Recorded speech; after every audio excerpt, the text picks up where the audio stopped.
মানবিক করিডোরের সিদ্ধান্ত নিয়ে স্বাধীনতার উপর আঘাত দেওয়া হচ্ছে।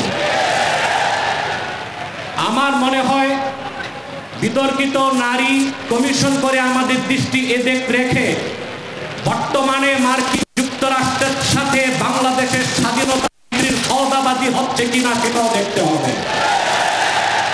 হেফাজতে ইসলাম বাংলাদেশ শুধু দাবি করবে না, সকল মাসলাকের মানুষের পূর্ণ সমর্থন হেফাজতের প্রতি আছে, কারণ হেফাজত হচ্ছে বাংলাদেশে সর্ববৃহৎ ইসলামী অরাজনৈতিক সংগঠন।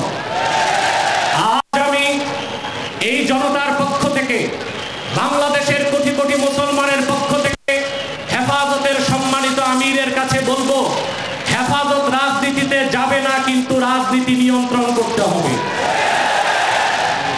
53 বছরের ইতিহাস আমাদের অঙ্কিত। পীর মাশায়েখ আর মাদ্রাসা ছাত্রদের পবিত্র রক্তে পা রেখে তারা ক্ষমতায় যায়, আর ক্ষমতায় যে ইসলাম মুসলমানকে চ্যালেঞ্জ করে।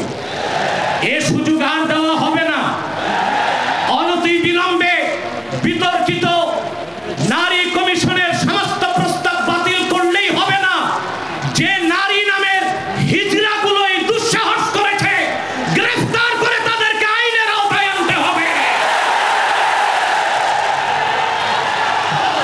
আরেকটি বিষয় হচ্ছে, ডক্টর ইউনূসকে বক্তব্য পরিষ্কার করতে হবে।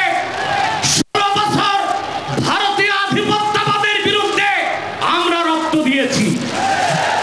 সর্বপ্রথম সকল প্রকার শিরক, কুফর, রামবাম, নাস্তিক আর ভারতীয় আধিপত্যবাদ ও ফ্যাসিবাদের বিরুদ্ধে রক্ত উৎসর্গ করেছে শাপলা চত্বরে হেফাজতের আলেম ওলামা কর্মীরা।